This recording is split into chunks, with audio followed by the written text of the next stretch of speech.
Rescue केलेला घोणसच आहेत हे दोन्ही पण साप. एकाच ठिकाणी सोडायला लागले, एकाच ठिकाणी पर्पजली सोडायला लागले, कारण की घनदाट जंगलमध्येच राहणारे हे दोन्ही साप आहेत। आणि तुम्ही दोन्हीचं पण कलर बघू शकता, वेगळं वेगळं आहे। हा थोडा लाईट कलर आहे आणि हा डार्क आहे। आणि मोठा पण हाच आहे जो लाईट आहे आणि हा छोटा आहे। आणि मी ह्याला आता असं थोडंसं हे करते म्हणजे तो लवकर जाऊ दे। तर बघू शकता आम्ही अशा ठिकाणी दोन्ही सापांना रिलीज केलं आहे। तसं क्विक मूवमेंट पण तुम्ही बघितलाच असेल, एक थोडा फास्ट होता, एक थोडा जायला स्लो होता।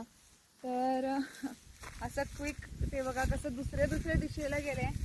आणि असं काही नाही आहे की इकडे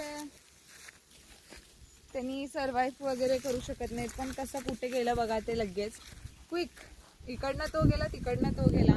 तर तुमचा प्रश्न नेहमी हेच असतं सापांना कसं ओळखायचं, त्यातच राहिलं तर कळतंय खरं तर, म्हणजे सापांमध्येच किंवा कुठल्या पण प्राण्यांमध्ये। तर दोन्ही साधारण एकच वर्षाचे होते, 4 वर्षाचे तरी ते साप होते। आणि दोन्हीमध्ये पण वेगळं वेगळं थोडं अंतर होतं, म्हणजे कलर पण थोडंसं डिफरन्स होतं। आणि असं बघत राहिलं तरच समस्या। आणि ह्याला भरपूर, आता पण आम्ही रेस्क्यू केलेलं तेव्हा पण त्यांना वाटत होतं की अजगरच आहे म्हणून, पण अजगर नाही आहे। एवढे व्हिडिओसुद्धा बनवून तुम्हाला अजून म्हटलं तर कळत नाही आहे, म्हणजे स्टडी थोडंसं नॉलेज पण इन्क्रीज करायला पाहिजे व्हिडिओसोबत आमचे जे आम्ही घालतो।